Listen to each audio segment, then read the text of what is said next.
Today's video is going to be about things that I love and not love about the Tesla Model X, but I don't own a Model X, so how is it I've got this thing behind me? Find out in this video. So how can I afford a Model X? Well, I can't, but you know what? I and you, we can experience it, and this opportunity is actually being provided by Tesla Taxi Australia. So yeah, I'm going to give you a bit of the experience and what to do and maybe not what to do as well, but let's start off with the what to do, and that is you need to check the car first, just like with any car rental. So go around with your camera, film it, get the interior as well, and save it for a later date. Here it is, the Tesla Model X. I think it's a 2019 model, dual motor, or 2018, so it's 75D. Yeah, look, I'm looking for obvious scratches, dents, things like that. Always check out your wheels, make sure there's nothing really bad happening there. This door might auto open because I've currently got the key fob here. So yeah, don't open the door, just hold that thought. You'll see a few little paint chips on the bonnet, I've noticed, but you know, 7 years old and it gets troubled a lot, and we'll check out how many comments it's done soon. But basically, when you get it, it's been cleaned inside and out, and you know, that's a bit of a oh no. It's a fun experience, and the thing I love, I'm not gonna start this video already, I think I am. The thing I love about the Model X is this wow factor. You know, with the Falcon Wing doors, it's such a power move. It's a real flex move. Everyone watches when you do that. And yeah, it's a bit show-offy, but they're actually really helpful, and I'll tell you why later. I've driven this Model X for a month and a half, so probably driven it about like a few weeks maximum, probably a week. That's fair. So I'm quite used to it. I've even got my own profile, which has been saved and not taken over or ruined by somebody else, which is lovely. This cabinet is holding it very nicely, but it does have a few rattles and squeaks. Particularly, you can hear it in the back there. But there'll be some. I'll go into that detail shortly. So I need to get back home, and this is Adelaide, South Australia, and my home is 700 kilometers that way. So let's see what's going to happen if I say take me home. Okay, it's got only 269 kilometers of range, so to be able to get to the Keith supercharger in South Australia, I need to first go get a supercharger, the Adelaide one, and then it's going to be Horsham, Ballarat and Watergarden. So come along with this journey, and at each stop I'll detail, you know, things I like and don't like.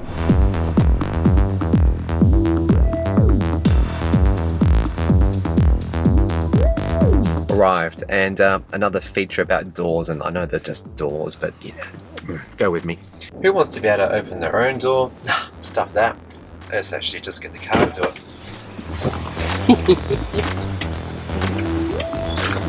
Never gets on.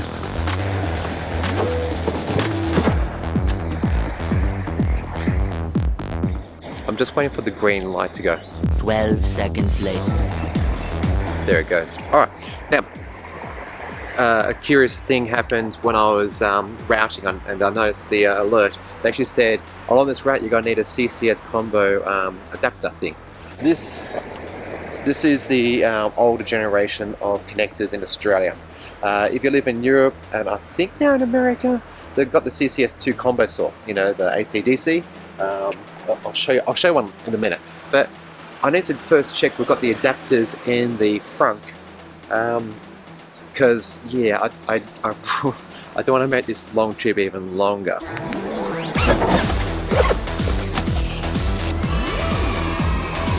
I think yes, and those with Teslas know the answer already, but because it's not mine and I'm used to CCS, I need to double check, so be right back.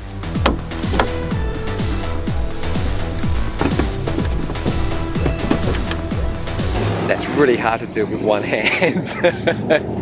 They're big and bulky. Anyway, let's get going. I've been feeling lost. I've been feeling empty.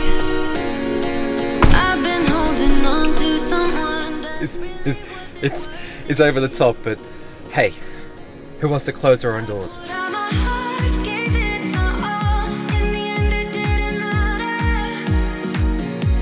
I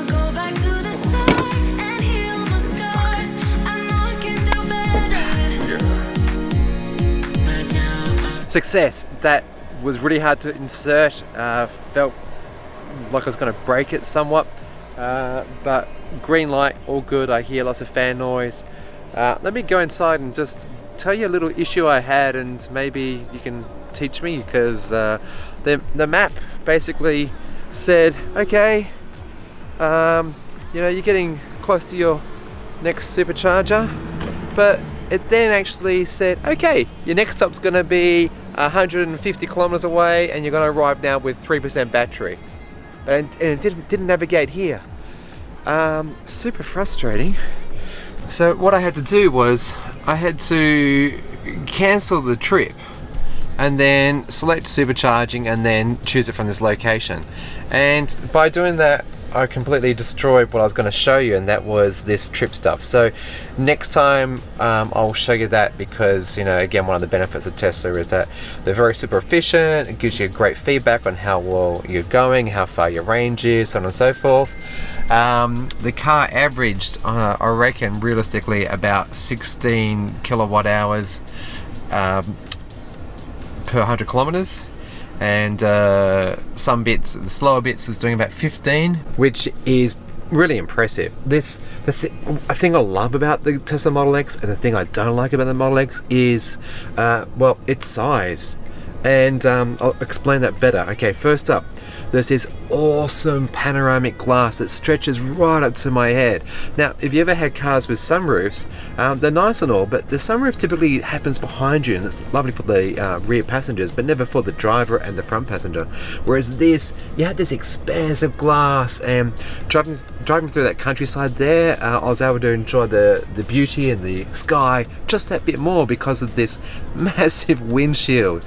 That roof height, because it's an SUV and it's a large vehicle, it gives you all this room height, headroom rather, and gives you space. It's a very wide vehicle, and that's why you've got some of the rims that have got some damage to them, because people maybe don't realize just how close you're getting to the sides, the curbs. Don't do that. But at the same time, its looks subjective. I get it. Might not to be everyone's taste. I love the bum, but not the side, and definitely not the front. Definitely not the front. And little fun fact: did you know that Franz, the guy who actually helped design this, he used to work for VW and involved with the VW Beetle, the modern version. Can you kind of see the influence here? And the Model Y is a better example of that again. And that I think he loves that shape. And as much as I love the Tesla brand, its supercharging, its mission, all that sort of stuff, the car designs, the Model S is right on the money. Model 3 is great. Again, not so much a fan of the fronts, but the X and the Y, nah. The EV6 does it for me. The Ioniq 5 does it for me. The Polestar 2. These are great looking vehicles, and just so it's a love-hate relationship. You can't have this without having that large space, but you can do. Am I a car designer? I'm not a car designer. I know that. You can stop the comments, but.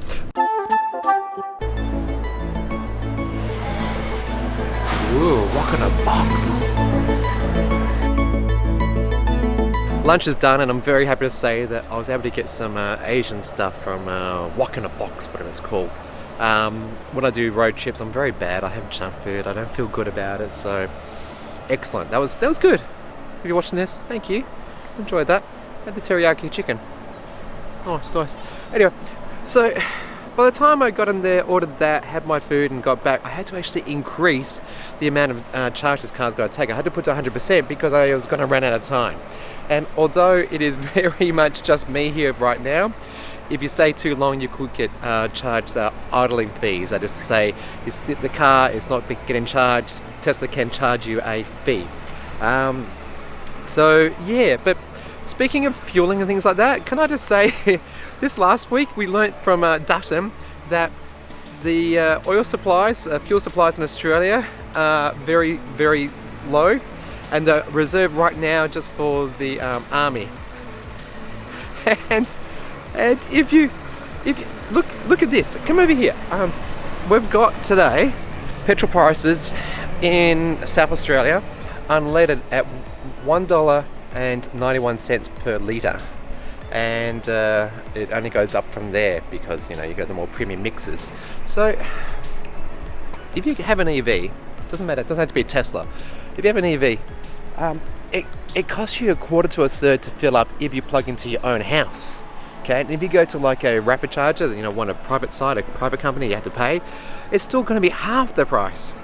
So if you do a lot of kilometers, you need to look into getting an electric vehicle, because these things have very cheap service, like honest to goodness, not very much to service at all. An internal combustion engine car, thousands of parts. This thing, 100, not even. Yeah, this car, this Model X from Tesla Taxi Australia, it's got like free lifetime supercharging. So this session right now is completely free, Yeah, okay, let's go to the next place.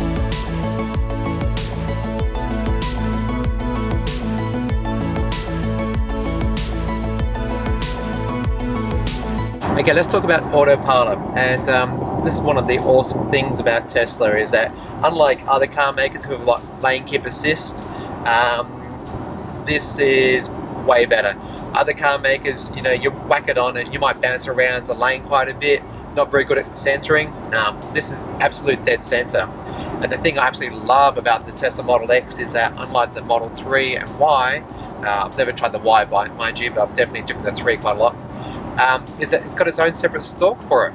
And that's just like the MG ZS EV. So to engage cruise control, that is like radar cruise control, albeit perhaps not with radar in this car, because I think it's all cameras now.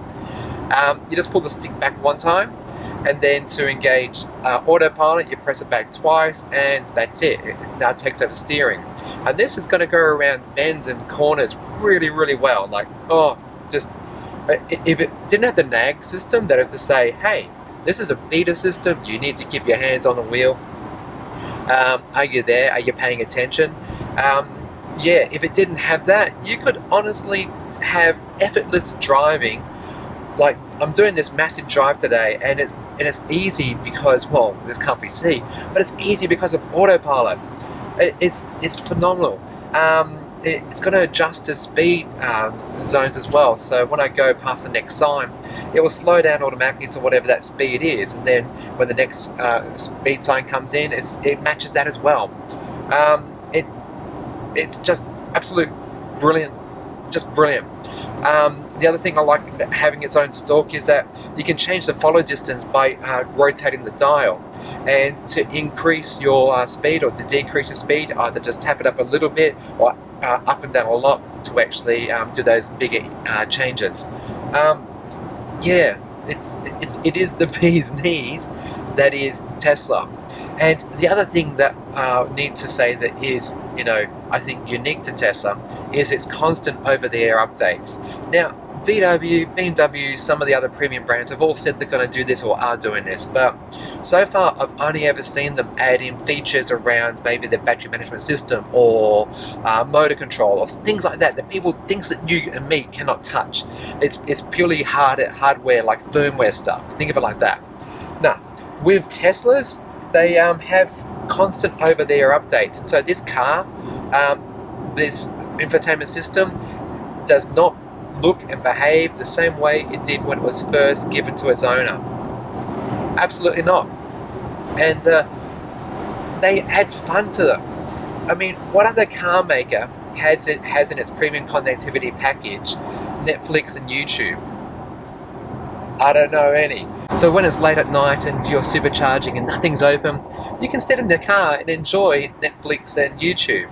But the thing I don't like about the Model X is that, well, this old screen in its portrait format was ahead of its time when it came out, but now it doesn't make sense because, well, YouTube and Netflix are horizontal, right?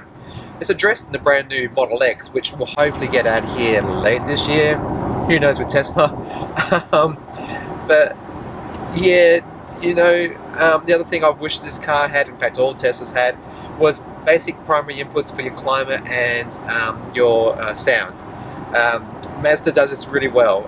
Most other car makers do this really well. They've all moved to, you know, touch screens and, you know, the infotainment systems with Android Auto and Apple CarPlay, which I also wish Tesla had. Yeah, just to have those basic inputs so that they don't change position.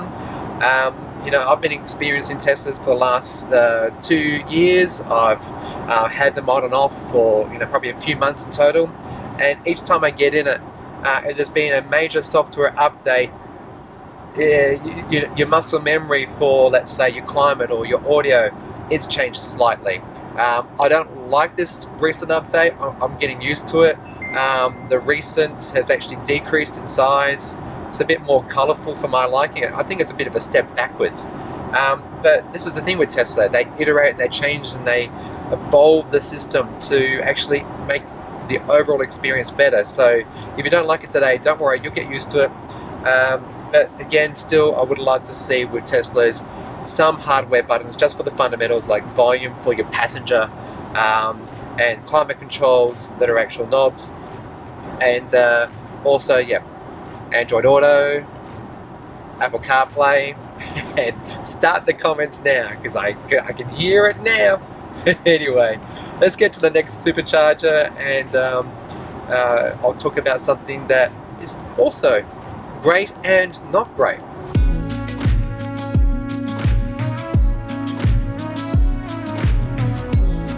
We're in Keith, and now I want to show that screen I was trying to show you before, because now the map's behaving properly as it should. So it's saying that the estimated time to charge is going to be 20 minutes. If I didn't, we'd arrive at Horsham with negative 15%, which is to say we'll run out of juice way early. The consumption has been, well, there's different ways of cutting this, but let's go for the last 10 kilometers. It's been running at 15.5 kilometers per 100 Ks. Change it to, let's say, 50, we're at 19.1. And so, yeah, it varies depending on, obviously, how you're driving, how fast you're going, the conditions around you. There's a lot of things, you know, that's why I think trying something like this Tesla Model X from Tesla Taxi Australia is great, because unlike a test drive where you might give it a go for 30 minutes, you don't get an honest to goodness feel for what it's really like owning an electric vehicle. So my recommendation to people who are cautious, they're not sure, they're on the fence, go hire one for at least a day, and that way you'll know, is it going to fit your lifestyle, your needs, and all that sort of stuff. Again, range anxiety isn't a thing. I promise you it isn't, especially with Teslas. Now, I promised before I was going to talk a bit more about these doors, which are mighty impressive and real head turners. So they've got sensors in them. So I've opened this door, but it actually doesn't come out that far, and actually it opens a lot less compared to your typical sort of door, you know, that opens.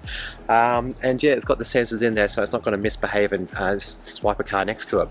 But as you can see here, look, it's up here. I'm only 5'9", 5'10", depending on who's asking. If you had car seats in here, it'll be bloody awesome, because you can easily get in and out of the car as it is. You know, this is a 6-seat version, by the way, which is also brilliant. In terms of space in this thing, nothing in the Australian market, unless you go for like a family people mover, like my Kia that we've got, the Grand Carnival. Yeah, I know it's internal combustion. I can't afford one of these things. It's just so easy to get in and out of, and yeah, these Falcon Wing doors are brilliant. But conversely, if they do this, let me just bring it down somewhat, and let's see if it's going to sense that I'm here. There it goes. So it's like, yeah, no, I'm not going to close it on you, but I'll do it again.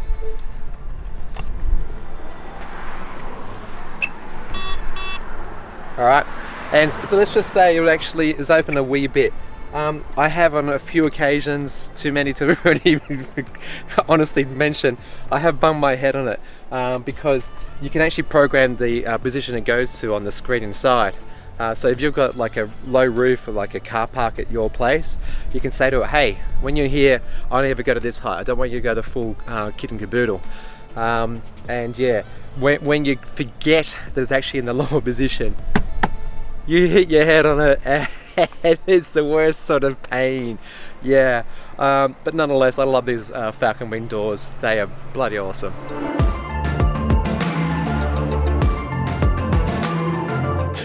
Being in Horsham, I'm supercharging right now, so you can hear the aircon on as well as the active cooling for the battery.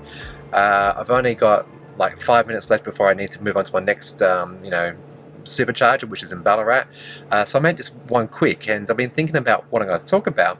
Not that there's a lot you can talk about, but the video I'm just thinking is going to be called My Love-Hate with the Tesla Model X, because I seem to contrast. I like this, but I don't like that. So I'll speak to the audio system shortly, because that's worthy of mention. But the thing I don't like is, for such an expensive premium car, the sound insulation in here is shocking. You get wind noise, there's rattles back here. It's not the laminate glass that the new one has got, or if it is, it's not very good. So I would expect, in Australia, these things retailed for like 135 to 165 at least, and the new one's going to be 200k. So for my American friends who are thinking, what is he talking about? This is not a premium car. Well, in Australia, it's in that premium market, with the coin, the price that is. All right, so now I'm going to pause for a second, because I need to wait for the supercharging fan and stuff to stop, so I can give you a demonstration of the sound quality in this car, which is a love. And that is to say that there's lots of speakers in here. It's got the immersive sound. It's not the ultra high end package you can, I think, option up, but it's still damn impressive, and it goes to 11. The numbers all go to 11. I'm going to play now some music, just try and give you an idea as to what it sounds like. But yeah, it's one of the things that definitely are great about the Tesla Model X. Bit of a demo from my ear level.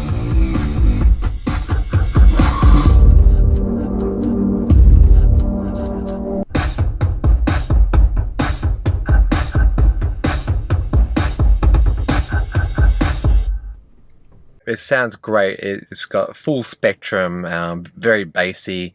Yes, awesome. But you can hear it rattling the car. And again, that comes to a little bit of the build quality, and also, well, it's several years old, so some things are going to rattle, aren't they?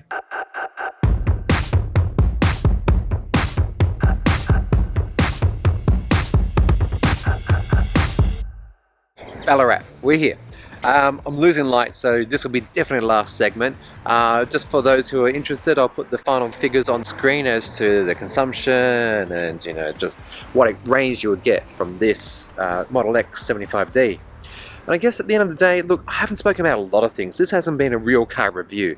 The suspension, storage space, seating 6 people, things like that. And this is the thing, like, why people like, well, Tesla Taxi Australia, and having the opportunity to actually try out a Tesla for more than just a test drive is so good, because you can actually see if it fits your lifestyle. You carry your family. Is it what you're expecting to happen? And having an extended rental, just really solidifies that. And have you also recently checked out the pricing of renting a normal car from, like, Avis or one of those other mob? It's really expensive. It's cheaper renting one of these. Yeah, honest to goodness it is. So look, if you have enjoyed this video, do consider giving me a subscribe. I'm currently taking the Victorian government to the High Court of Australia to challenge them on the stupid EV tax. I'll be talking about that more soon when we get some dates and things like that. But nonetheless, the papers have been lodged, and if you live in any part of Australia, you should be interested, and I'll tell you why very soon.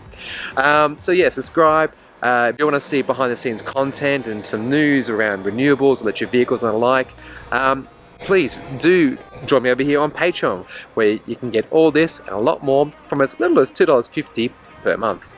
And as per usual, you be good, you be green. Listen to me as I